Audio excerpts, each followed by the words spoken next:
Hello, folks. On this week's edition of America's First Committee, you know what? I'm going to pop up. This is serious stuff that we're talking about, and some serious things are going on, and so I'm going to jump right in there. That's this week's episode of America's First Committee. You got me back. Ba ba ba ba ba ba ba ba ba ba ba ba ba ba ba. Ba ba ba ba ba ba ba ba ba ba ba ba ba ba ba. Ba ba ba ba ba ba ba ba da da da da da. Ba ba ba ba ba ba ba. Ba ba ba ba ba ba ba ba. Ba da da da ba ba ba. Ba da ba ba ba da da. Ba ba ba ba ba ba ba.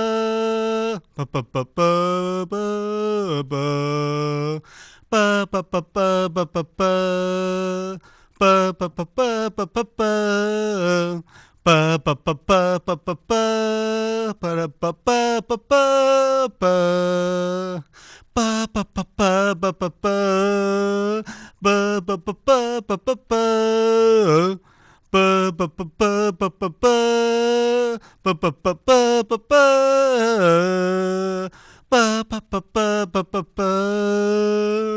Ba ba ba ba ba ba ba. Ba ba ba. Hello, folks. This is the America First Committee.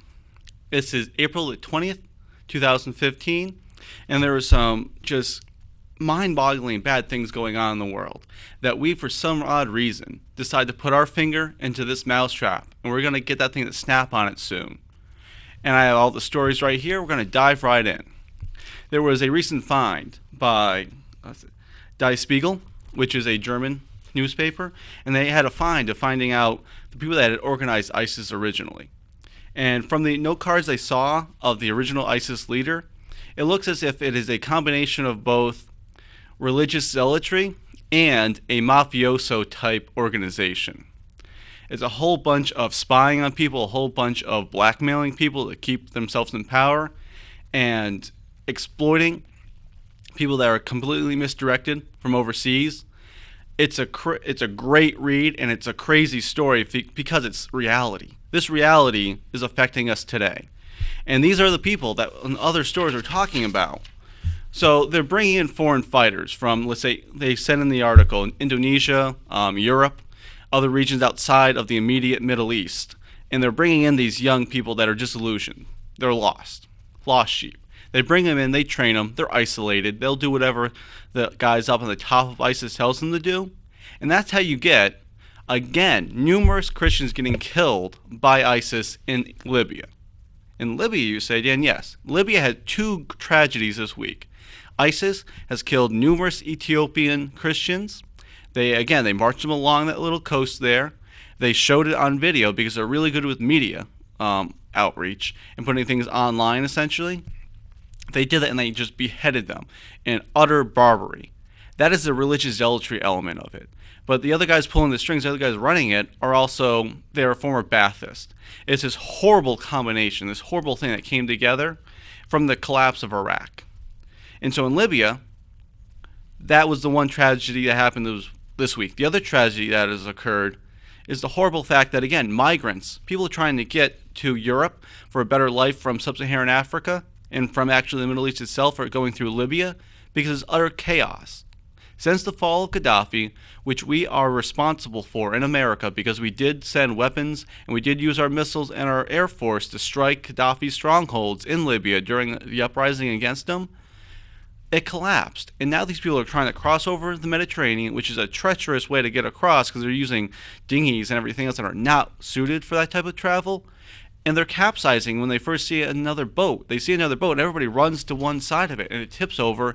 People are drowning. The other boaters are trying to save their lives, but they can't save everybody. It's turning into a horrific event. Now, I'm not saying that this would not have happened. This desire to go to Europe didn't exist before, but because of the chaos that is happening in Libya, which we in America are responsible for, partly, it's enabling them to go through that route, which is a very treacherous route to get across that ocean. And I want to try to get to the fact that America's conscience should not be tied up in such things. That's going to be one of the issues during this whole episode we're talking about with you guys. This is so that America can be freed of these chains. Because right now, America is chained to all these situations happening, specifically in the Middle East, but also in Europe, such as Ukraine. We're getting ourselves chained there, and it's not permitting America to be free. We're chaining ourselves by our own inept foreign policy. And that cannot happen anymore. We have to stop that. So, one thing I want to try to bring up is the fact that U.S. warships, this is just today, U.S. warships are trying to intervene and try to stop Iranian arms supplies from getting to Yemen. Now, if you remember on the previous week's episode, we talked about Yemen collapsed. It was a dictatorship that America had supported in the Middle East, and it had collapsed because it had no support of its local population, or had minimal support. It collapsed, their president fled, and now it's turning into a proxy war between Saudi Arabia and Iran. And here we are getting stuck in the middle of that yet again. This is foolishness. This is not what we should be doing. We should just completely withdraw ourselves. We shouldn't be trying to stop arms from getting to Yemen from the Iranians. These are the same Iranians we're trying to have this negotiation with for a reduction of their nuclear capacity. And here we are trying to stop their traditional arms shipments around the world. They're trying to fight a proxy war in Yemen with Saudi Arabia and the other Sunni powers. And they're the Shia power. And somehow we think it's within our own best interest to throw ourselves in the middle. It's only going to get both sides to hate us. And that's another catastrophe that's happening. And it's because of our foreign policy, which just seems to be adrift. It seems to be just floating around. Like we decide to attack Libya. We decide to try to attack Gaddafi.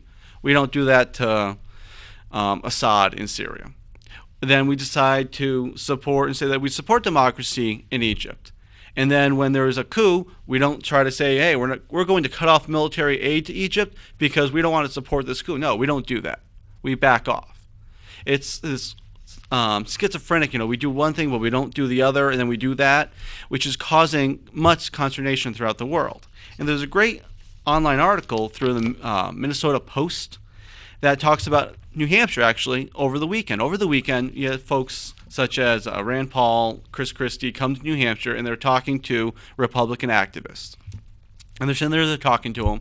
And Rand Paul brings up Libya. He says, in Libya, we have Benghazi and we have Hillary. She's responsible for that. She has some responsibility to be taken. Now, while that is an issue in itself, we should also be thinking about what is our policy for Libya.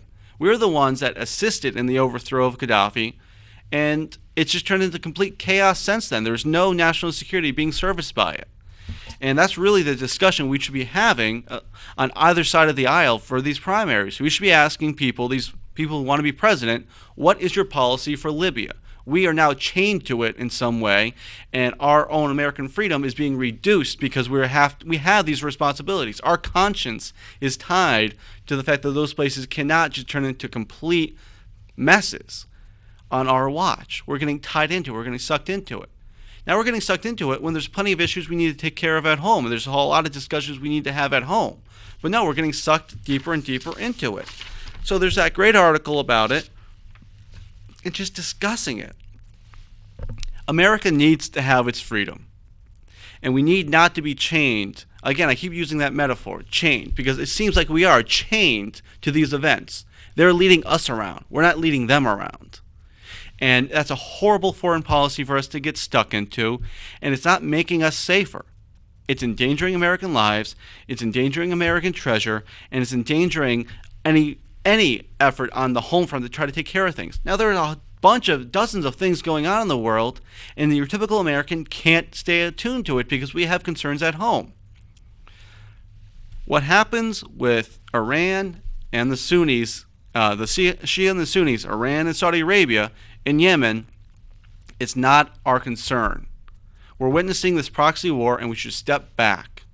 It's foolishness for us to put our lives on the line for something that we have no clear goal set for ourselves. That is the view of the America First Committee. I thank you for watching, and feel free to respond to me. I have my email, and I have my Twitter account. Thank you. America First Committee, P.O. Box 108, Auburn, New Hampshire 03032, or at my email account, americafirstcommittee@gmail.com, or the Twitter handle @USA First Committee. Thank you.